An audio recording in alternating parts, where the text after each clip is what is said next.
The story tells that that is a heavy downpour that rained up and down until the old village that was built uphill named Kawaswa sunken and was submerged with all the houses and the granaries that were full with millets and maize here.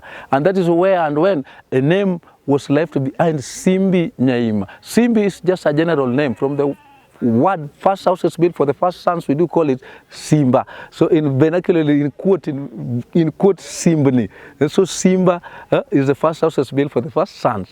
So Simbani in general. And then Nyaima is the sunken, a place where it's sunken. So that is why the name Simbi Nyaima came from Kawaswa village, sunken to Simbi Nyaima.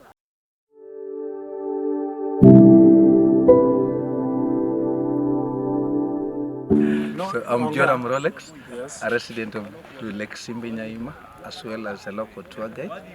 You are highly welcome to the lake.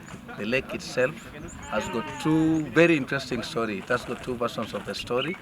It has got the geographical version as well as the mythical version, how we, the community, live into the existence of the lake.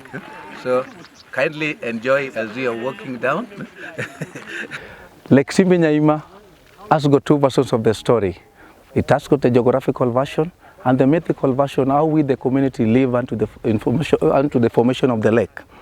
Mythically state that Lake Simbi Nyaima was once a village built uphill, whereas the residents who resided over here were well known as Kawaswa.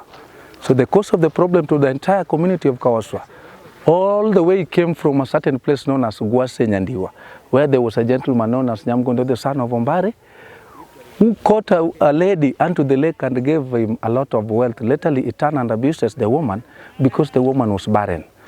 The story tells that that woman who was barren approached the locality of Kawaswa in the year 1715, August holiday evening hours, while the residents of Kawaswa during that month, they were celebrating due to bumper harvest they received that month.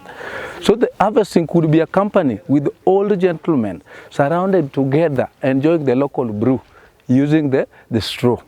While that mama approached the locality, her dressing could never please the resident. And she tried to reach where the gentlemen were enjoying the brew, and she was stopped at a distance because she was hodwa. Not necessarily for the community, as per the doctrine of the communities of Kawaswa. So as the woman was standing out of this village, one of the local villagers, mama mwenzake mwenye alimuonea huruma, called her and asked her where the journey had gotten her from. Being that she had a long journey, she went near this woman and requested for a glass of water. But that mama simply told her that during this season of harvesting, we need not to give any strange people water. Instead, we are giving them a calabash of porridge.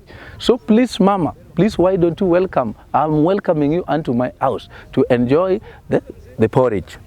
After receiving this cordial welcome from this woman who gave a cordial welcome from Kawaswa, that mama was opened enough and started discussion with this woman who gave a cordial welcome by asking her some question that could she get an opportunity to stay with the community of Kawaswa. Behind this woman who gave a cordial welcome from Kawaswa thought that his husband might have added a wife, and instead told her that with us here, we women, our main work in Kawaswa is just to cook for men and give birth. So you will just have to wait for my husband for you to discuss with him the issue that brought you here. Patient always pays, but this strange woman never be patient. And she insisted to this woman of Kawaswa to break the rules. Being that the rules of Kawaswa during those olden days, that women were just there to be seen and not to be heard. And their main work here was just to cook for men and give birth. So that mama was fearing not to interfere with the rules of doctrines of the old time. So she simply told this strange woman that I can't go where my husband is. You will have to be patient and wait until they finish the celebration. This mama is now again insisting to this woman who gave a cordial welcome that will you please just go and call for me your husband. The respect that women do give men, this mama was overwhelmed with this stranger's words, and she went near where the gentleman was celebrating, standing at a distance and informing the husband about the visitors whom she hosted unto her house. That was where the problem begins. The husband, while turning and seeing his husband is disturbing him, she simply stood through the three-legged chair that she used to sit down to enjoying the brew and throw toward the direction where the wife was standing. The wife was bleeding, heading to the house to inform the strange woman what she saw. where the gentleman was celebrating. That is where, and when the strange woman realizes that this place is in a mess, she simply requested this mama that I know that I brought you problem unto your community. But if at all, I'll be insisting to stay here, then there will be a lot of problem. Can you kindly bear with me if at all you owe them any wealth, then pick with you and escort me out of this village. This mama of Kawaswa simply told the strange woman that the only wealth that I can acquire from this village, the number of sons that I gave birth unto them. Let me just call those 2 sons and we walk away.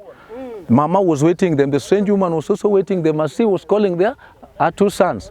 While they were meandering around the traditional houses that surrounding this place, up to the entrance points where we've just entered with, that strange woman simply told this woman of Kawaswa, together with the 2 sons, that from where we've reached now, I would like you to turn and say goodbye to the people of Kawaswa. Could it be the disappointment that I met in Gwase is the one I'm meeting here?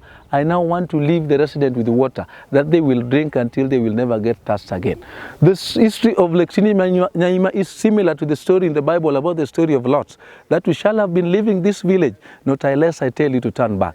Only the difference is the Lots walk away with the 2 daughters and this woman walk away with the 2 sons. So after covering a distance of 100 meters away from the entrance, behind them, it started raining here. The residents of Kawaswa continue partying normally as they believe that God might have blessed their harvest with rain.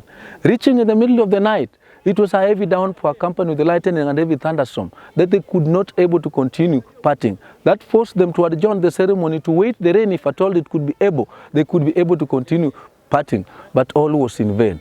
The story tells that that is a heavy downpour that rained up and down until the old village that was built uphill named Kawaswa sunken and was submerged with all the houses and the granaries that were full with millets and maize here. And that is where and when a name was left behind, Simbi Nyaima. Simbi is just a general name from the word first houses built for the first sons, we do call it Simba. So in vernacularly, in quote Simbani.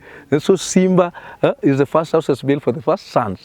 So Simbani in general. And then Nyaima is the sunken, a place where it's sunken. So that is why the name Simbi Nyaima came from Kawaswa village, sunken to Simbi Nyaima. So the second version of the story, just when you toss for a coin, you have to believe with any side of a coin. The mythical side and the geographical side. Geographically, Lake Simbi Nyaima is a crater lake formed as a result of volcanic eruption. An eruption through a vent after the solidifies of magmas has protruded outside the surface of Earth. They left a vent, and that vent could be filled with surface water or rainwater. And that is why the reason why even the Swedes who came to testify the depth of this lake, they were defeated. The only deepest point that they could reach, not the center of it, was 27.6 meters. But the center of this lake, they were defeated to get the actual depth of it. Lake Simbi Nyaima does support life, and that's why some fingerlings that they brought to testify whether they can survive inside here died simply. The reason why those fingerlings died immediately was because oxidation content inside the water is minimal. The lake itself doesn't have inlet, neither outlet. But this inlet that we could account for is the surface runoff, which is not permanent. Lake Simbi Nyaima basically is medicinal. And we, the community, we do prefer its water to use for fungal infection, external fungal infection.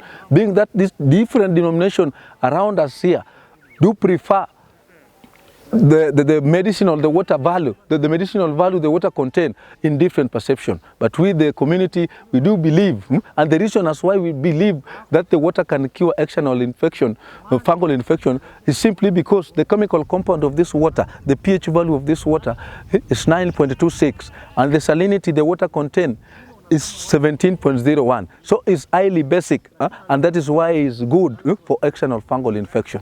These are domestic animals that you can bear mere witness surrounding or eating around this place doesn't drink this water directly. If at all we dig an hole 1 feet down here, the saline that the main water contain get precipitated under the soil, and the water that is coming up is soft. So they will be able to come for the soft water, not the hard water, simply because the calcium that they might lack, they're absorbing directly through the mineral found at the edge, at the bank of this lake. Circumference of Lake Simbi Nyaima is 2.6 kilometers.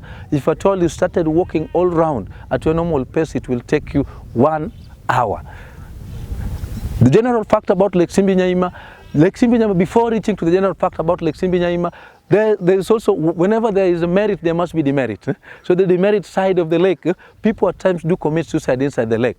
And so far, the cases that we've had since 1984 are 10 cases that have drowned inside the lake, but due to domestic violence that had caused such kind of scenario to happen inside the lake. But the goodness with Lake Simbi Nyaima is that whoever committed suicide here, he or she, doesn't take more than 10 minutes or 20 minutes before he or she floats. So our doctrine still lies with us as the community, that such kind of a body, if found inside the lake, is being buried near the lake, because such kind of a body is referred as bad omen with us here. So we bury you near the lake.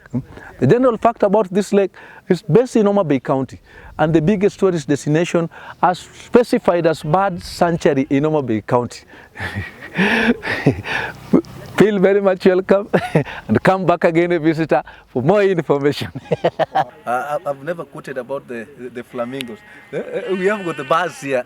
Apart from the little greedy, the flamingos are on, the flamingos that you can able to see with us here are not permanently here.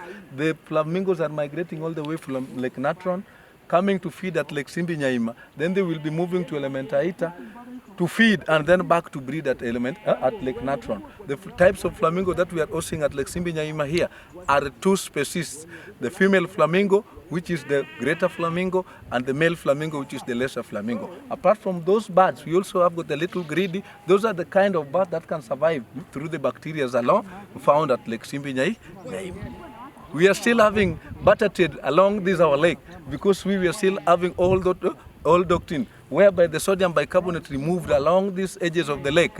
We are still doing trading with other fellows from Kisi, Lower Land. Whenever they get us the sweet potato or maize, in return we are giving them the sodium bicarbonate. That is used to preserve local vegetables.